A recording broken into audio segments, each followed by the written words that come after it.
Tomorrow we will finally be getting Battlefield Exodus, a short film, and we'll be going over all the details on that when it does happen. Throughout then, we have been going over the journey of the Notepats through the eyes of the reporter Kayvan Bechir. If you'd like to catch part 6, I've got a link in the description and an annotation on screen.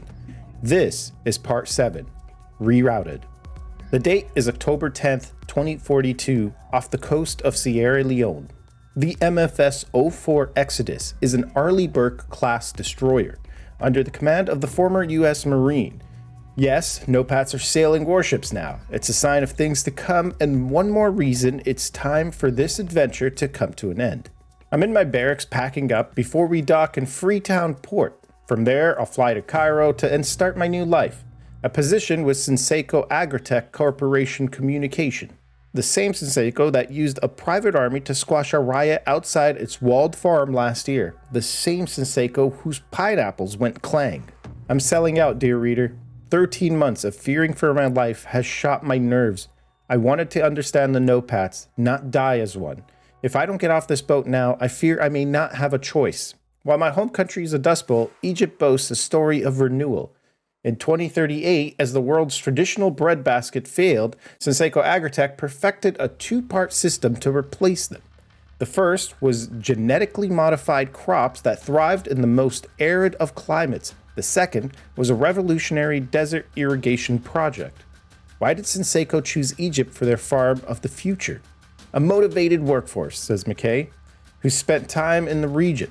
Egypt is one place where a Notepat can ditch that label, go legit, as long as they're willing to work behind the wall, says McKay, which is exactly why I'm taking this job. No more Notepats. As we sail silently towards the African coast, I can't get my conversation with Angel out of my head. The superpowers are on a collision course. If Notepats get involved, they could make it a costly and chaotic war. Despite OZ's best offers, it's clear Notepats are still a fractured group with varying agendas. If those factions end up in a war within a war, it could shatter a world that has already suffered enough. About 6:30 p.m., I'm finally able to see Freetown Port in the distance. Only Rao knows my plans. After 13 months, I feel some regret about leaving, but mostly relief. That is, until the ship lurches away from shore and starts sailing north. This can't be happening.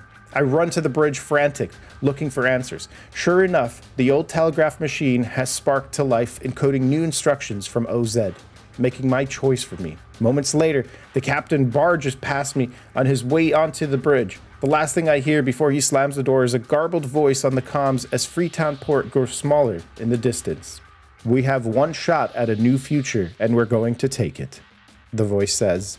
This was the final chapter through the eyes of Kayvan Bechir, and tomorrow we are going to finally get Battlefield Exodus, a short film.